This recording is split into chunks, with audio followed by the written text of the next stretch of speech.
परत एकदा त्याचं नाव काय? इष्टिका. इष्टिका चित्ती. बाजूची पृष्ठ वरचं एक आणि तळाचे एक किती झाले? 6 पृष्ठ झाले. कडा किती आहेत? कडा 4 कडा आणि वरच्या 4 नाहीत का? आणि खालच्या 4 दाखव कुठे त्या 4 बाजूच्या वरच्या 4 कुठे त्या? छान 4 आणि किती झाल्या? 12 कडा. शिरोबिंदू किती आहे? शिरोबिंदू टोक टोक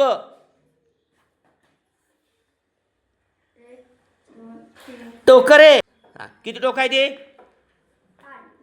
त्याला शिरोबिंदू म्हणायचं. दाखव शिरोबिंदू 8 कुठे आहे ते?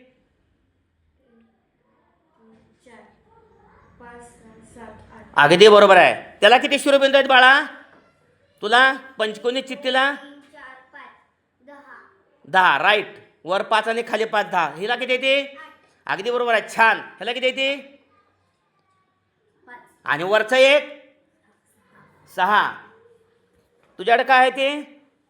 किती पृष्ठ आहेत बाजूची? फक्त बाजूची पृष्ठ किती आहे ते? 3. वरचा खालचा भाग सारखा आहे का? मग त्याचं नाव काय असेल? त्रिकोणी करेक्ट चित्ती. राईट. त्रिकोणी चित्ती. एकूण पृष्ठ किती झाली? एकूण पृष्ठ अगदी बरोबर आहे. 5 पृष्ठ. शिरोबिंदू किती आहे ती? नाईस. अगदी बरोबर. छान. आता तुझ्या हातात आहे की नाही असला आकार? घरात बघितलायस का तू? कशाचा आकार आहे तो? घरातला कुठला आकार ह्याच्यासारखा आहे? सांग. ह्याच्यासारखा आकार घरात?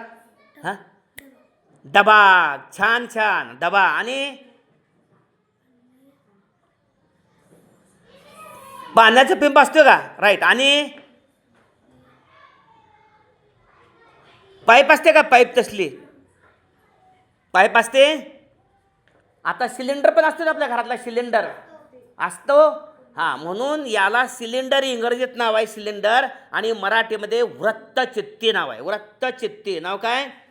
वृत्तचित्ती. वरचा आणि खालचा भाग सारखाच आहे. वृत्तचित्ती ह्याला म्हणायचं वृत्तचित्ती. टाकीचा आकार, पाईपचा आकार. ठीक आहे.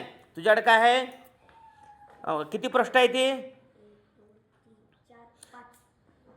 पृष्ठ बाजूची किती आहे ती?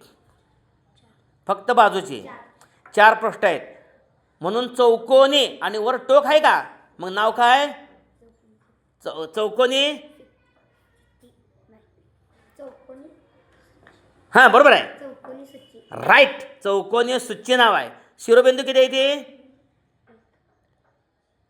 टोक मोजून दाखव. अगदी बरोबर आहे.